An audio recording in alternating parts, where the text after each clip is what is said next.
this is a way of thinking about it. There is a mislabeling here. Number one should say enterprise dashboard. Or number four should say enterprise dashboard, sorry. But it's a way of thinking about our data practice. Everybody since COVID is an organization that is more driven by data than ever before. And if you're not, then I just wonder where you may be. I've been noticing with conversations with many L&D leaders is that for years we have been talking about how the impact that we create, the business impact is huge, but many times it's like several years out and it's really hard to measure.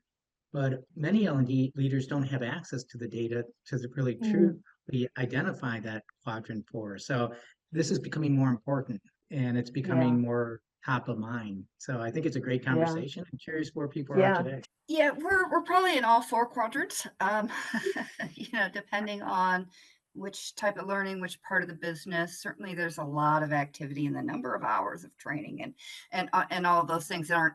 They might be leading indicators, but they certainly aren't the outcome indicators. But we are trying to Mm, move more into that quadrant four. We do have some dashboards. We're working with HR analytics. Just this last year, we did some analysis with some managers that went through the program and what their engagement score results were. Unfortunately, it's correlation, not causation, right? We can't quite right. get to that level yet, but we are definitely moving in that space.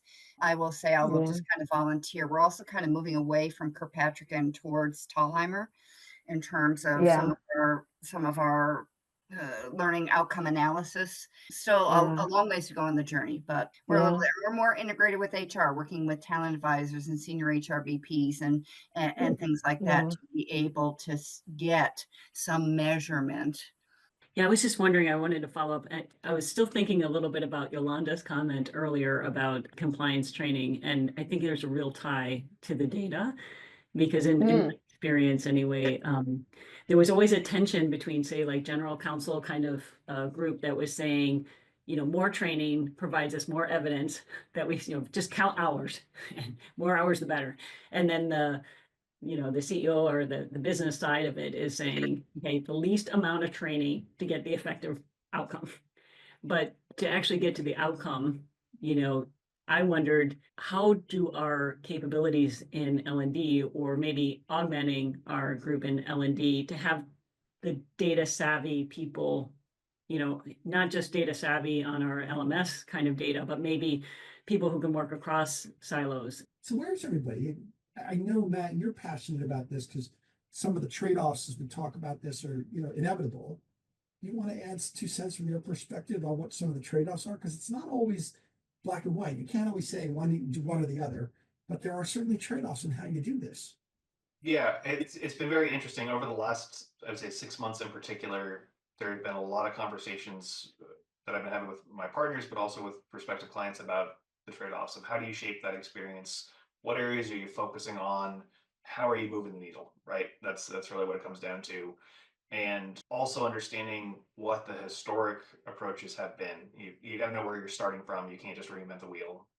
But I think the champion mentality and the cohort style learning seem to be really where people are leaning. Finding your champions creates the short term wins, and then you get those success stories, you get the momentum going. So the journey aspect also, I think, is really coming through very prominently across industries and figuring out how you're going to scale the approach. It seems to dovetail very nicely. the time savings is really what got our stakeholders moved.